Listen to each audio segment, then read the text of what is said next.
Ini apa? Dorsal. Itu terus habis itu kita dekatkan. Ini kita langsung ke tahap kerja ya.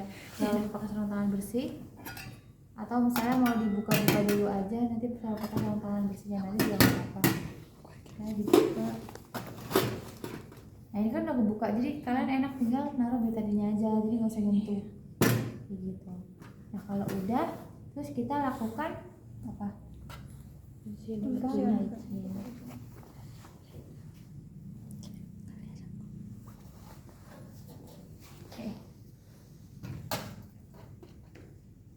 Lakukan hygiene kayak biasa ya. Apa itu berarti? Nah,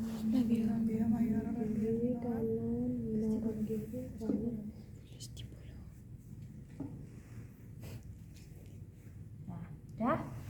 Terus habis itu kita buka sarung tangan bersihnya, ditaruh di larutan klorin. Kalau misalnya settingnya ini pura-puranya bisa ya pakai ini. Cuma kan nanti kalian juga perlu ngetap juga kan. Jadi kalau misalnya emang nggak ada bed yang gini, taruhnya di bak aja gitu. Ditaruh di bak sarung tangan bersihnya. Terus kita pakai sarung tangan yang steril. Nah udah pakai sarung tangan steril, kita pasang cukupnya dulu.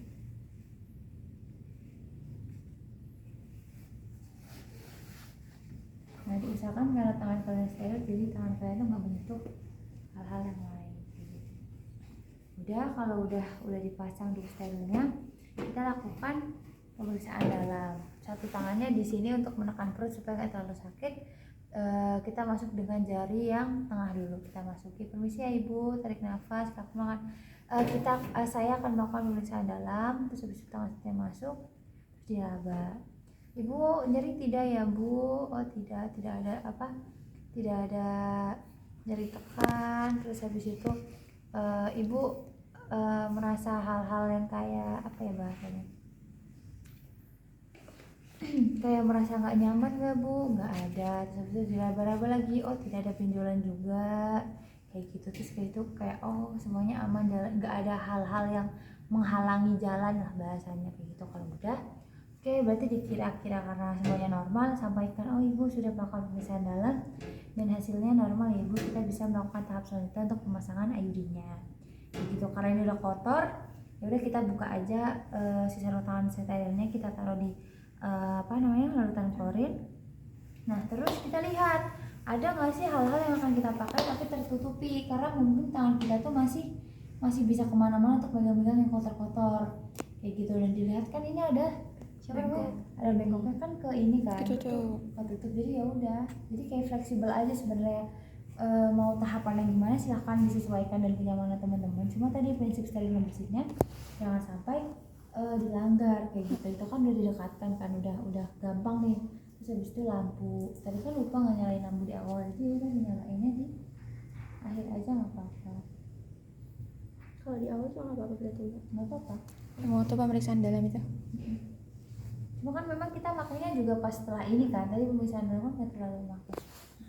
Kalau udah dipasang, terus kita pakai sarung tangan yang steril lagi. Kita pakai sarung tangan steril lagi, kita pasang apa namanya? Apa ini namanya? Spekulum. Kita pasang spekulumnya. Pegangnya satu jari, jempolnya di sini, satu jarinya di sini kayak gini.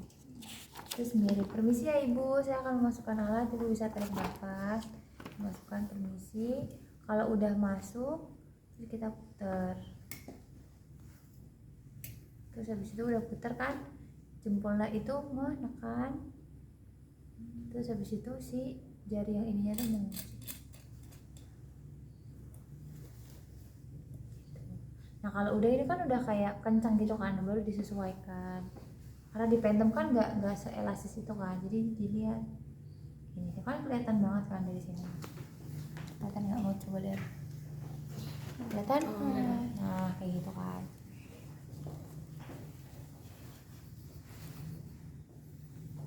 Nah gitu. Kalau udah dipasang, terus kita lakukan bersihan menggunakan si remnya.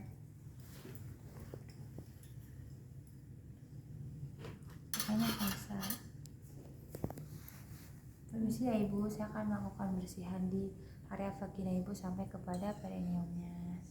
Itu dibersihkan. Terus tindakannya 1 kali aja nggak apa-apa, tapi sampaikan dibersihkan 2-3 kali menggunakan kasar. Nah kalau udah dibersihkan, kita pasang apa ini alat namanya?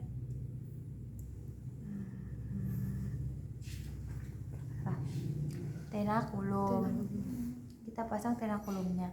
Masuknya tuh jangan diklem. Jadi kalau misalnya kamu masukkan diklem di sini kan ini ngejedak gitu kan. Jadi jangan diklem tapi ditutup. Dan dibukanya pun kalau sudah mendekati si porsinya gitu. Jadi masuk, terus habis itu dicepit di arah jam 11. Nah, diginiin. Kalau di apa ya bahasanya, kalau di dunia nyatanya kan mungkin porsi ibu tuh kan kayak gini kan. Nah kenapa sih dijepitnya di jam 11 atau di jam 1? Itu supaya dia tuh tertarik dan jadi kayak agak kebuka gitu, jadi kalian lebih gampang masukinnya. Nah kenapa mungkin kita sering menyampaikannya atau Bu Dina menyampaikannya di jam 11, supaya ya mungkin dominan tangan yang dilakukan sama teman-teman semua atau mungkin di tenaga kesehatan itu di tangan kanan, supaya ya udah tangan kirinya lebih efektif untuk megangin, dia bisa kerjanya di tangan kanan kayak gitu ya, di arah jam 11. Terus kalau udah dipasang kita pegang kayak gini, kita lakukan pengukuran. Nah pengukurannya hadapnya ke atas, kita masukkan ke lubang si perineumnya, dimasukin sampai ke sini nih. Kalau kalian lihat di sini kan ada kan, sampai di sini batas ini. Dimasukin. Nah biar kalian lihat besok kalau kita video tuh ininya dinaikin lagi, jadi kalian bisa nyolong lihat dari sini kayak gitu ya, nggak dibuka-buka tuh enggak. Tapi kalau misalnya memang ya dirasa aja sampai bentuk udah nggak apa-apa gitu. Udah, terus sudah diukur, terus kita tarik.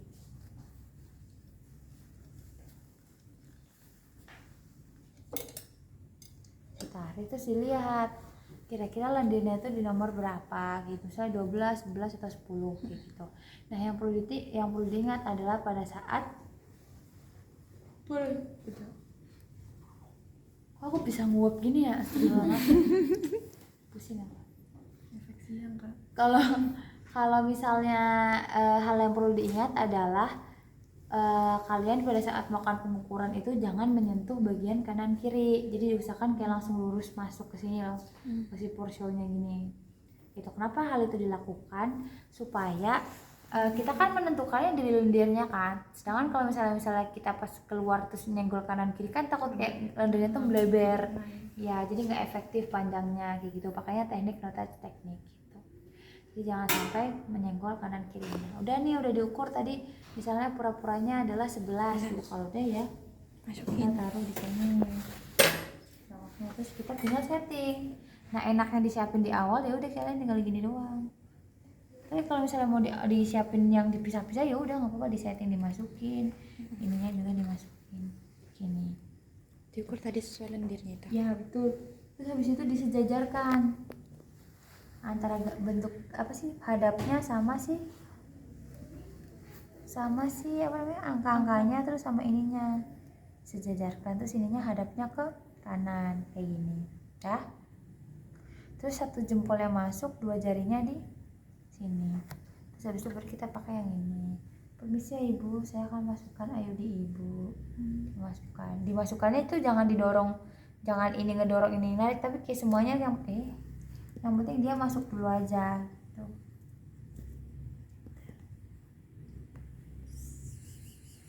Terus habis itu kalau pas masukinnya itu tuh jangan terlalu mepet kayak tadi barusan aku, karena dia terlalu mepet.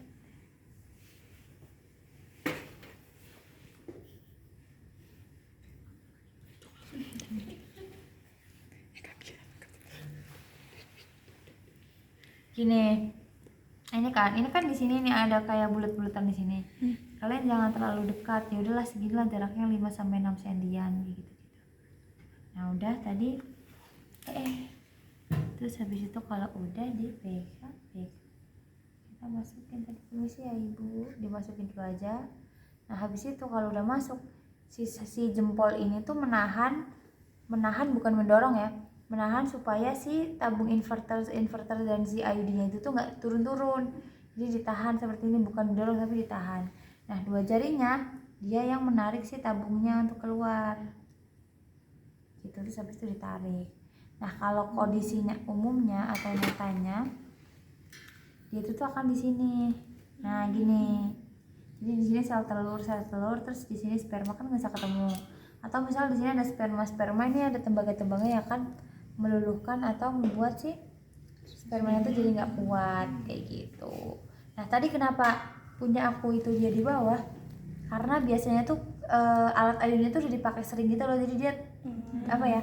Jadi kayak gininya tuh kayak gini banget karena udah sering dilakukan gitu. Jadi tapi nggak masalah kok nanti kalau misalnya pada saat kalian praktikum misalnya dia jatuhnya di bawah itu juga nggak masalah gitu ya. Udah masuk, terus kita gunting. Guntingnya berapa?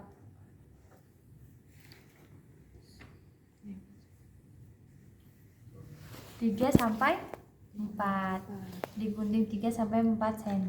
Stek udah digunting, ditaruh terus dibuang. Kok dibuang, ditaruh di rotan koreng terus kita lepas sih. Itu enak belum nih. Udah dilepas. Terus kan tadi luka ya, karena kan runcing gitu terus kita krok gitu kan. Nah, karena luka kita bersihkannya dengan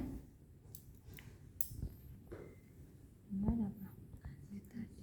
Markasa dan betadine gitu. Ini sih Ibu saya bersihkan dulu, ditekan-tekan darahnya bagian yang lukanya supaya darahnya nggak keluar terus gitu. Dilakukan sampai darahnya berhenti dan jalur rahimnya tuh bersih gitu ya. Kalau udah ditaruh. Terus Ibu, saya sudah selesai melakukan pemasangan IUD, saya izin untuk mencopot alatnya ya Ibu. Ya silahkan. Copot satu jarinya, muter.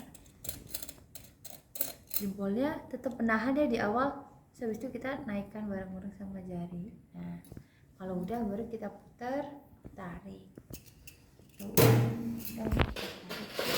Udah, terus habis itu bersihkan alat kayak biasa sampai